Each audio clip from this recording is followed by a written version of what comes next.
Welcome to Hood Champion Boxing and Sports. In boxing, you find a way to win or you find a way to lose. Or like Ryan Garcia, you find a way to use that jab to keep King Kong off him. Because that's what Tank Davis is. Tank Davis is King Kong. And he's coming after Ryan Garcia. But this is the thing, right? As we talk about Ryan Garcia, we talk about Tank Davis. And for the most part, the consensus is Tank Davis is going to get in there. And at some point, his power is going to show up and he's going to get Ryan Garcia out of there, right? There's a lot of talk about Ryan Garcia. Luke Campbell caught him and how he put him down, but Luke Campbell doesn't hit as hard as Tank Davis. Ryan Garcia did get up, fought like a champion, and then he got his get back and was able to get Luke Campbell out of there. But I'm going to tell you this, right?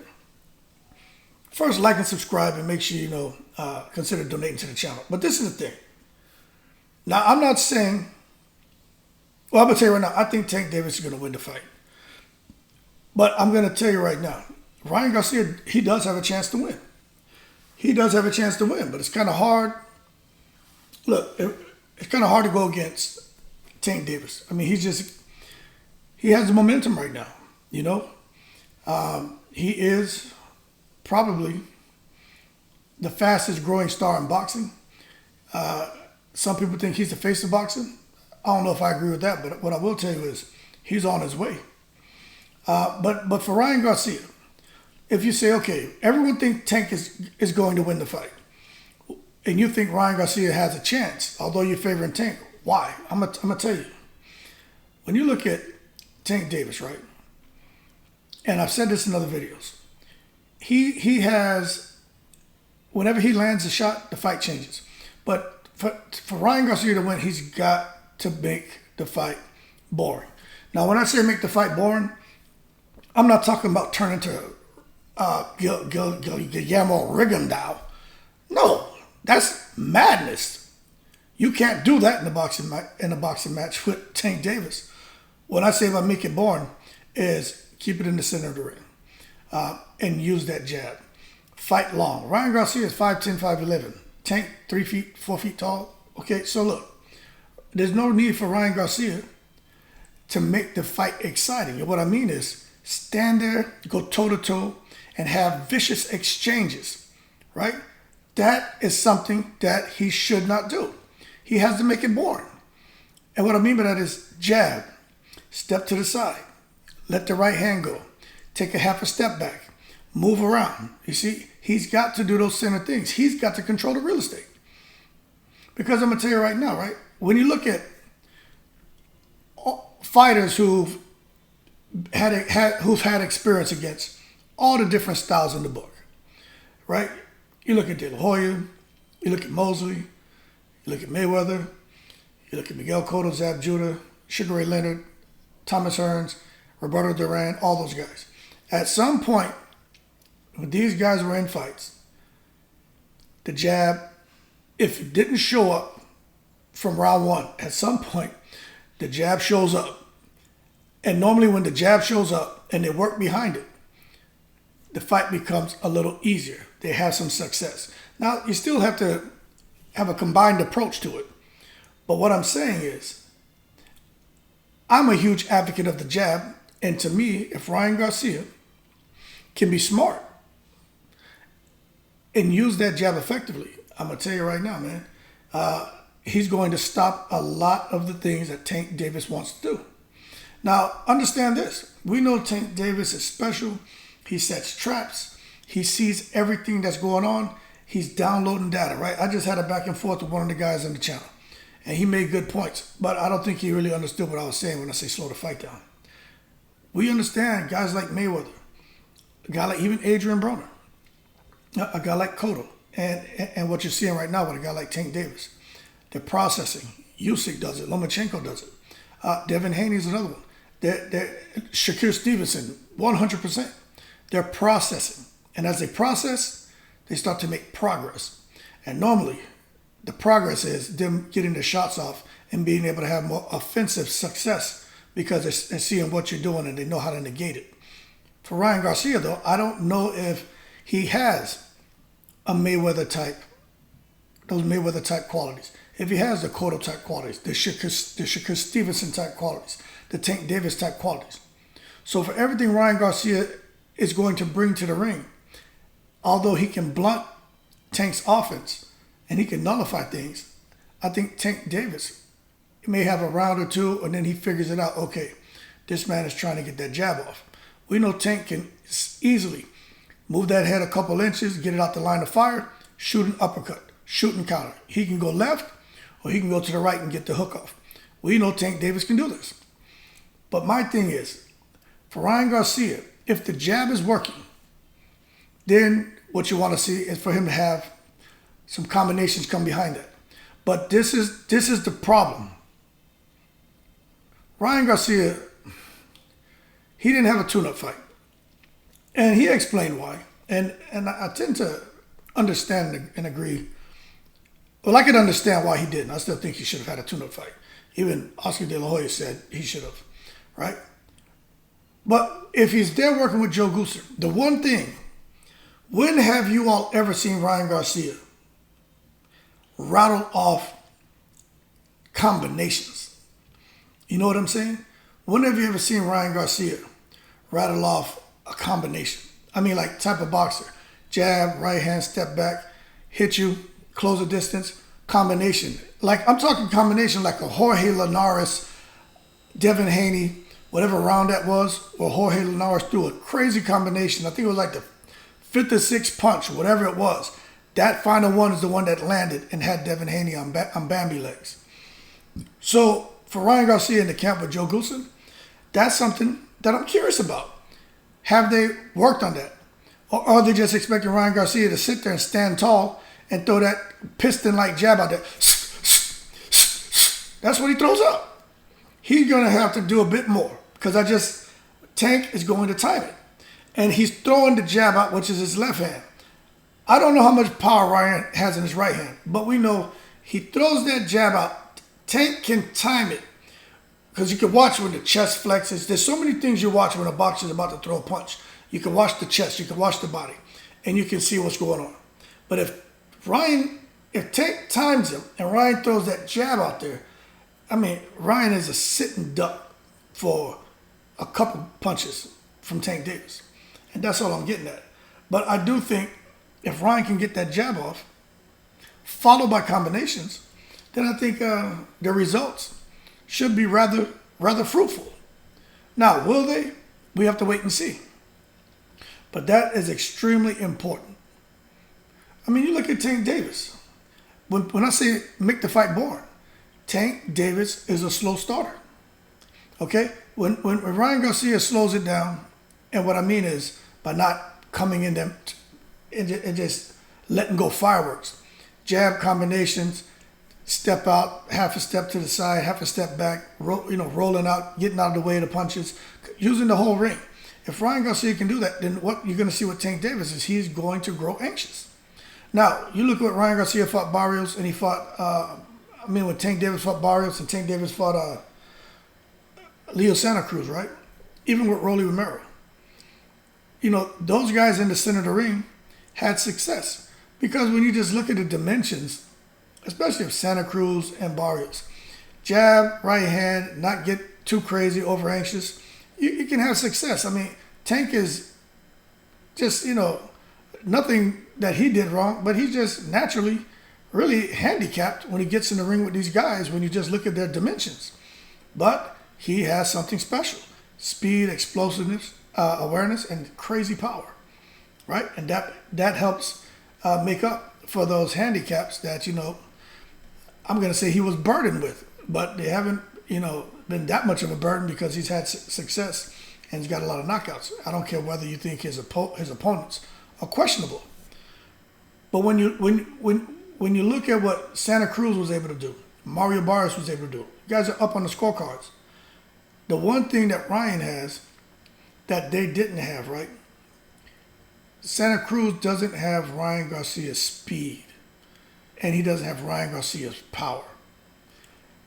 I could imagine Ryan Garcia, like Santa Cruz, somehow ending up on the ropes and throwing jab, right hand. Then come back, Tank just there trying to block. Jab, right hand. And then Ryan Garcia, he's not going to allow that right hand to stay out there so long. But for him to throw that right hand, and then when Tank comes in the counter, dips to the side to throw that uppercut, I can see Ryan Garcia's left hand possibly getting there. If not at the same time, maybe beating Tank a little bit. That's how fast he is. So when you think about Mario Barrios, I don't know what happened with Barrios, man. It's like Tank started touching him and Barrios started falling apart. But Barrios went on and he admitted that he started to fatigue. And let me tell you something. That's something else no one's talking about. The stamina, the endurance, that is going to be extremely important. And Tank Davis and Ryan Garcia, you have two fast fighters, two explosive fighters. We already talked about this in another video. Chin-wise, you got to give Tank the better chin. Power-wise, I really think they're pretty evenly matched. I'm being honest with you.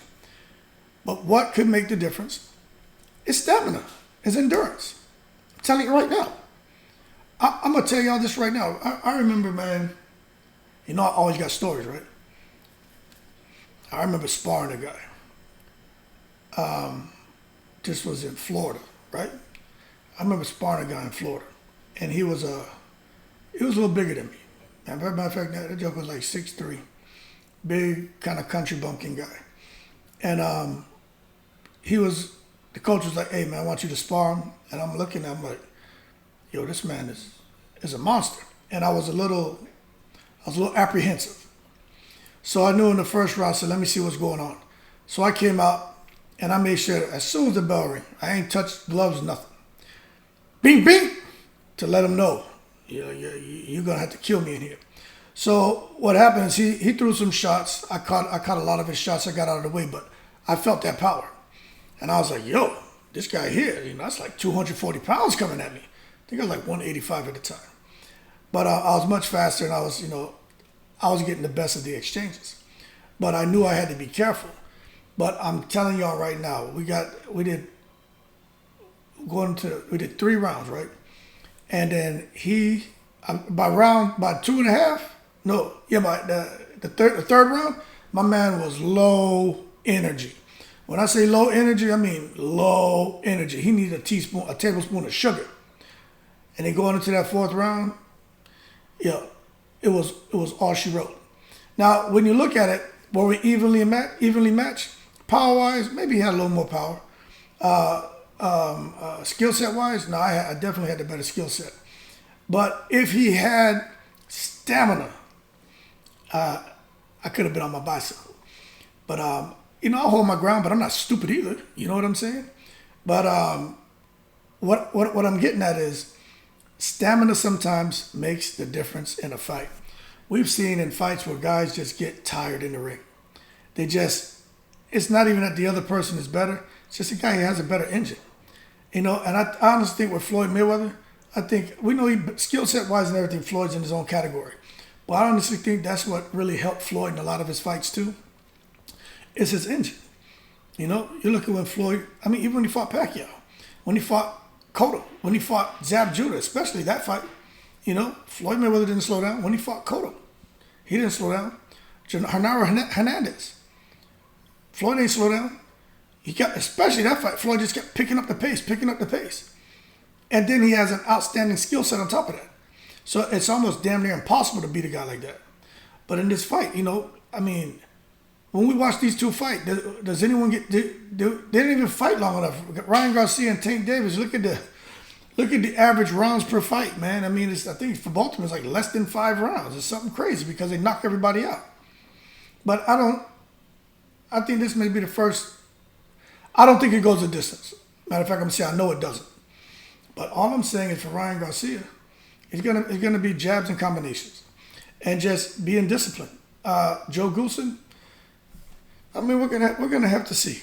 Because just like, to me, there's a significant gap between Ryan Garcia's height and Gervonta Davis' height.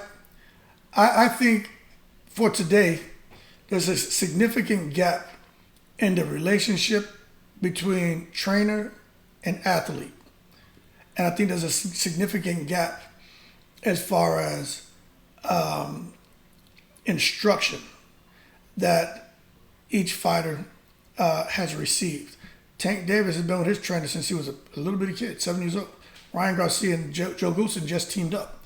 It doesn't matter what kind of wisdom Joe Goossen could impart. First, I don't think he's imparting all the wisdom that he could, because Ryan Garcia has proven to be a kid who feels he knows it all, and that's problematic. But at the same time, I just think it's impossible for Joe Goossen to take, 30, 40 years of boxing knowledge and give it to Ryan Garcia in such a short period of time. With Calvin Ford, you're talking him and Gervonta Davis, there's 20 plus years of boxing knowledge that he's given to Tank. So although Ryan Garcia has a lot of boxing knowledge because he's been boxing for a while, he hasn't been getting it from that trainer. And I think that makes a difference. Because there comes a point to when you're training someone, you don't even have to tell them anything. You can give them a look and they know what you mean. Like, that's true. It's just like having your kids at home. There's something going on, you give them a look. You don't have to tell them to pick something up or clean something up. It's just a look you give them. They know, oh yeah, I know I made that mess. You know what I'm saying? And I just think with Ryan Garcia and Joe Goossen, although they spent a lot of time in the gym, especially these last few months with Ryan Garcia not taking an in-between fight, I'm just not sure if that's enough.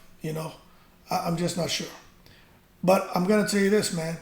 De La Hoya, and this is the thing, he was asked a question about how he would approach the Tank fight if he was the one going into the ring with Tank.